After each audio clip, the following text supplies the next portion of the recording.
Congresswoman Houlahan, excuse me. Sorry. No worries. And thank you very much, and thank you very much for organizing this and this opportunity to reiterate what has already been said. When I was a little girl, when I was 10 years old, I lived in Annandale, Virginia. My dad was the Navy person responsible to Secretary Brown, Secretary of Defense Brown. Under his bed, my father's bed, was a red phone. And I was instructed as a 10-year-old, never, ever, under any circumstances, do I touch or pick up that phone.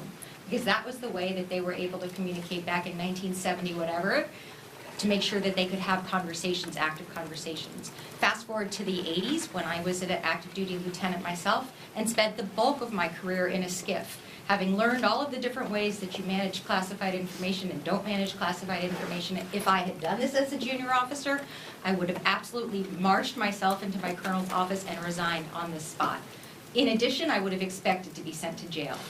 So Pete Hegseth, Mike Waltz, Marco Rubio, I mean, listen to this list. Tulsi Gabbard, Kash Patel, and every other Trump administration official who uses Signal for war planning and mission execution has to be held to account for their stunning incompetence and their intentional clear defiance. So that's what we are all doing here today. We want to make sure that the hearing is called. We expect, frankly, that no hearing will be called, and so that we will have to, at some point, escalate this. But for either this group of cavalier officials does not grasp the danger that they have put our nation in.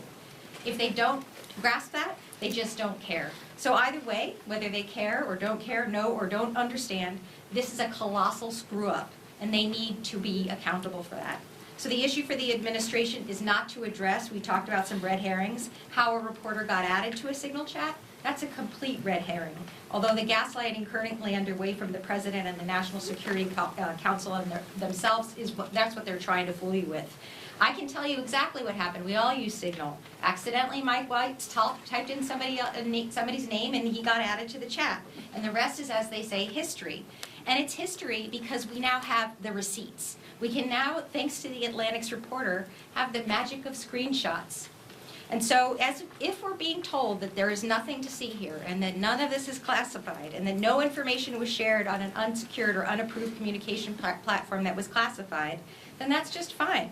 Then show us the money, show us the receipts. Don't edit it, don't redact it, don't disappear it, release it, and release it right now. But we know they won't do that either. They're lying about what happened because it was reckless, because it was probably illegal. They're covering for themselves and for others. They're gaslighting us here in the Congress, you here in the audience, everybody back home. The same people who've spent months and in some cases years pursuing leaks of classified information and promised forms of legal retribution are now tightening their own ranks and closing their own ranks. So who gets hurt when that happens? We've talked about it a little bit. Men and women in uniform get hurt and possibly die. And the fact that nobody did die apparently right now is just an accident of chance and luck. So we, the American people, and us, the members of Congress, we owe ourselves a level of accountability, and we call for an investigation, and an investigation now. It is my privilege to introduce a fellow colleague, also from the Armed Services and Intel Committee as well, Representative Jason Crow of Colorado.